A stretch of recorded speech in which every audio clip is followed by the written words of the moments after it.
நண்பர்கள் அனைவருக்கும் நெஞ்சார்ந்த வணக்கத்தை தெரிவித்துக் கொள்கின்றோம்.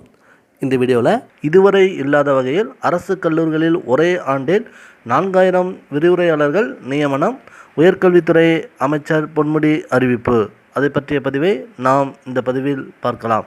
அதாவது இதுவரை இல்லாத வகையில் அரசு கல்லூரிகளில் ஒரே ஆண்டில் 4000 விரிவுரையாளர் பணியிடங்கள் நிரப்பப்பட இருப்பதாக உயர்கல்வித்துறை அமைச்சர் பொன்முடி தெரிவித்துள்ளார். அரசு மற்றும் அரசு உதவி பெறும் ஆசிரியர் பயிற்சி கல்லூரிகளில் உள்ள பிஎட் படிப்புகளில் சேர்வதற்கான மாணவர் சேர்க்கை கலந்தாய்வு நேற்று தொடங்கியது. நேரடியாக நடைபெறும் இந்த கலந்தாய்வை உயர்கல்வித்துறை அமைச்சர் பொன்முடி தொடங்கி வைத்தார். முதல் நாளில் சிறப்பு பிரிவு மாணவர்களுக்கு காலையிலும் பிற்பகலில் இருந்து பொது பிரிவினருக்கும் என வருகிற 17ஆம் தேதி வரையில் கலந்தாய்வு நடக்க இருக்கிறது. 7 அரசு கல்லூரிகள், 14 அரசு உதவி பெறும் ஆசிரியர் பயிற்சி கல்லூரிகள் உள்ள 2040 இடங்களுக்கு இந்த கலந்தாய்வு நடைபெறுகிறது. கலந்தாய்வை தொடங்கி வைத்த பிறகு உயர்கல்வித்துறை அமைச்சர் பொன்முடி நிருபர்களிடம் கூறியதாவது: ஆசிரியர்களை தேர்வு செய்வதற்காக தேர்வை நடத்தும் ஆசிரியர் தேர்வு வாரியம் செயல்பாடுகளை துரிதமாக மேற்கொள்ள முதலமைச்சர் அறிவுறுத்தியிருக்கிறார். ஸ்லெட், நெட் தேர்வு மற்றும் ஆராய்ச்சி படிப்பு முடித்திருத்தல், இதில் ஏதாவது ஒன்று முடித்திருந்தால் மட்டுமே துணை பேராசிரியர்களாக நியமிக்க வேண்டும் என பல்கலைக்கழக மானியக்குழு அறிவித்திருக்கிறது.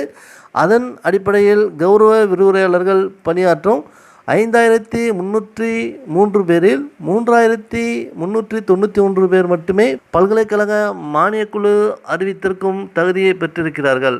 அதன் அடிப்படையில் இந்த ஆண்டில் 4000 நிரந்தர விரிவுரையாளர்கள் தேர்வு செய்யப்பட இருக்கின்றனர்.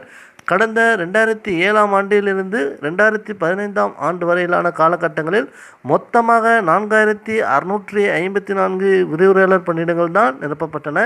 தற்போது ஒரே ஆண்டில் 4000 பேர் நிரப்பப்பட இருக்கின்றனர். இது முதல் முறை. விரைவில் ஆசிரியர் தேர்வு வாரியம் மூலம் அறிவிப்பு வெளியிடப்படும்.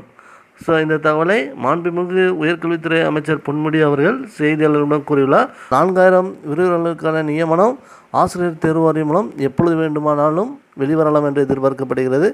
இந்த பணியிடத்தை பொறுத்தவரை பார்த்தீங்கன்னா முதுகலை பட்டம் பெற்றவர்கள் கூடுதலாக ஸ்லெட், நெட் அல்லது PhD பட்டம் இதில் ஏதேனும் ஒன்றில் தகுதி பெற்றிருந்தாலே கல்லூரி விரிவுரையாளருக்கான தேர்வில் பங்கு பெறலாம். இந்த பதிவு உங்களுக்கு பயனுள்ளதாக இருந்தால் இந்த வீடியோவை லைக் பண்ணுங்கள். இது போன்ற ஆசிரியர் தேர்வுகள் மற்றும் ஆசிரியர் தேர்வு பற்றிய உடனடி தகவலை பெற எங்களது சேனலை மறக்காமல் சப்ஸ்கிரைப் செய்து கொள்ளுங்கள். வாழ்க வளமுடன். நன்றி, வணக்கம்.